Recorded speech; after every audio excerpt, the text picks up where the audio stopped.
Welcome to Wisdom Sessions. I'm Zoe, and today we have something deeply moving to share with you. We received a letter that left our entire team in silence. A story of pain, of family conflict, and ultimately, of the path to freedom. The Master is here with us today to guide us through one of life's most challenging situations when the people closest to us become the source of our deepest wounds. Let's begin. Master, I want to read you a letter from a viewer. She's a mother in her 60s who wrote, "I had an accident and broke my leg. I had to rely on my daughter-in-law to take care of me, but instead of compassion, she looked at me with cold eyes. One day, while feeding me porridge, she whispered, 'I'll only be free when you die.' Since then, I've felt I no longer have a place in my own home. My son works abroad. My daughter-in-law is young. I only wish for peace, but even peace seems to have been taken away from me. Master, when kindness is despised and the gentle are pushed into corners, how can one keep from turning bitter?" This mother's pain is real, and her question goes to the very heart of human relationships. But let me tell you something that may surprise you. When someone speaks such cruel words to you, it is not just disrespect. It is the echo of an unhealed soul. And when those words wound you deeply, it means something within you still seeks understanding, still seeks validation from outside. You see, no one enters your life by accident. This is one of the most important things to understand. Even those who hurt you most are sent to teach you something. Perhaps this daughter-in-law came to help this mother unlearn an old form of love, a love mixed with control, a care tainted by the fear that if I don't do it, everything will fall apart. This mother is not being punished. Life is simply offering her a mirror, and that mirror wears the face of her daughter-in-law. When you give, when you sacrifice, and you are still misunderstood, remember this. True compassion is not about pleasing others. It is about keeping your own heart clear even when others are lost. Listen carefully to what I'm saying. Do not resent. Do not try to fix anyone. For the moment you stop wanting to change them, the karmic bond between you begins to dissolve. This is the secret. You cannot control another person's behavior, but you can control whether their behavior controls you. That's such a profound shift in perspective, seeing the difficult person as a mirror rather than an enemy. But Master, many people watching this might be thinking, what if that mother must live in a home where every day feels like a silent battle? She hides the truth from her son, afraid he'll be burdened. She can't leave because it's her house. But if she stays, she faces coldness and cruelty. Master, doesn't compassion sometimes need boundaries? If someone keeps getting hurt, is that love still a virtue? Or does it become a form of self-betrayal? Now you are asking the right question. You see, there is a difference between endurance and understanding. Endurance born from fear breeds suffering, but silence born from understanding brings freedom. These are two completely different states of being. That mother need not move out of her house. She only needs to move out of the role of the victim. When she no longer sees herself as the wronged one, the hurtful words will fall to the ground, finding no place to cling. This is the key to transformation. Let me be very practical here. She can speak, but speak calmly without bitterness. She can say, "I know you're tired, but I'm also learning not to let your weariness extinguish the kindness in me." It sounds simple, but that is how deep karma is broken. One word spoken from a clear heart can reach where 1,000 shouts never could. Here's what's beautiful about this approach. You do not need to change the other person. You only need to make your own presence pure. In time, the other will either change or walk away, leaving no hatred behind. Either way, you are free. The idea of speaking without bitterness, maintaining one's own purity regardless of the other person's behavior, that's incredibly challenging but liberating. Master, I see so many families facing this same tragedy. They want to love, but their love becomes a chain. They want to guide, but the more they speak, the farther hearts drift apart.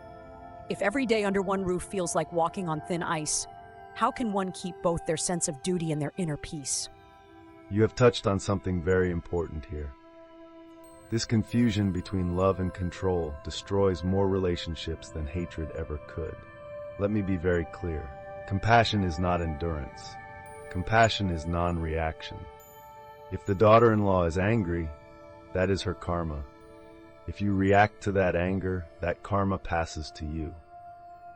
But if you can smile in the face of that anger, it ends right there. The chain is broken. This is not weakness. This is the greatest strength a human being can have. I will tell you something. A home need not be large. It only needs one awakened soul to keep its lamp burning. Be that soul. You don't need everyone in the house to be enlightened. You don't need your daughter-in-law to change. You only need to remain centered in yourself. The awakened do not defeat the ignorant, for they no longer take part in the battle.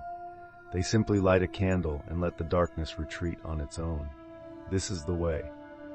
Fighting darkness with darkness only creates more darkness, but light needs no permission to shine. Being that one awakened soul in the household. That's a powerful responsibility and gift. Master, this brings up something I think many viewers struggle with. When someone sees their mother-in-law or daughter-in-law or any family member suffering, there's often this urge to judge, to take sides, to see one person as right and the other as wrong.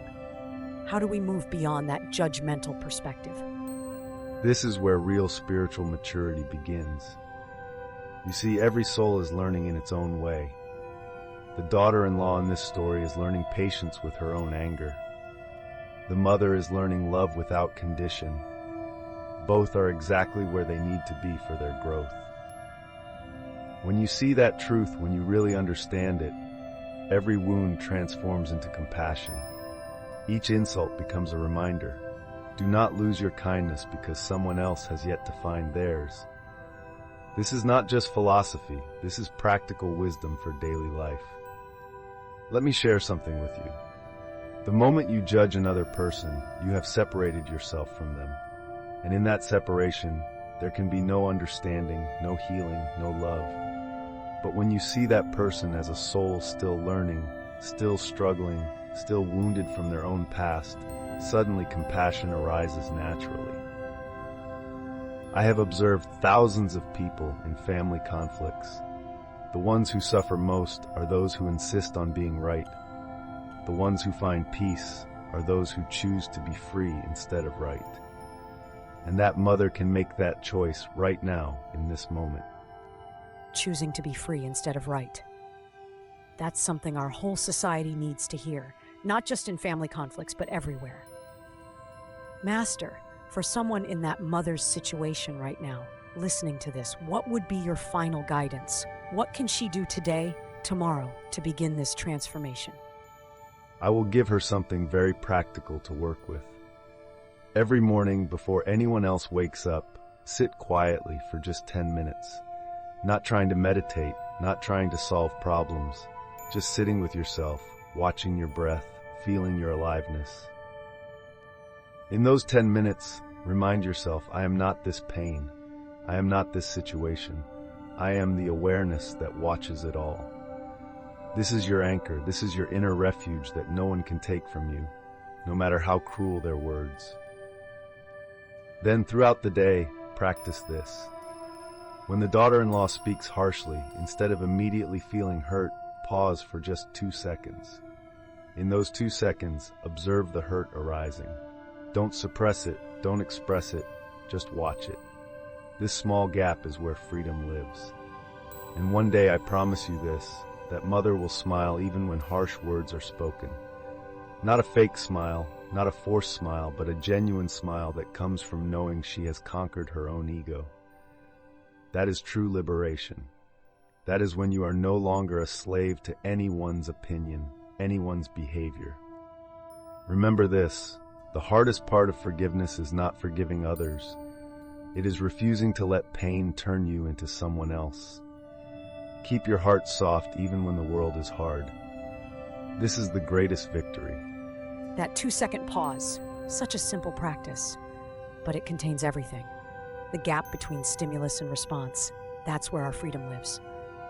Master, this conversation has been deeply moving. For anyone living in a house filled with tension, with unspoken resentments, with daily wounds, your words offer a completely different way forward. Thank you for your wisdom today. Is there one final thought you'd like to leave with everyone watching? Yes, if you take away only one thing from today, let it be this. You cannot control whether others love you, respect you, or treat you kindly. But you can control whether you remain kind despite their unkindness. And in that choice, you become free. The awakened person needs nothing from anyone and therefore has everything. Beautiful. Thank you, Master. And to everyone watching, if this resonated with you, please like this video, subscribe to our channel, and turn on notifications so you never miss these wisdom sessions. Share this with someone who might need to hear it today. Sometimes it takes only one steady flame to warm an entire home. Be that flame. Until next time.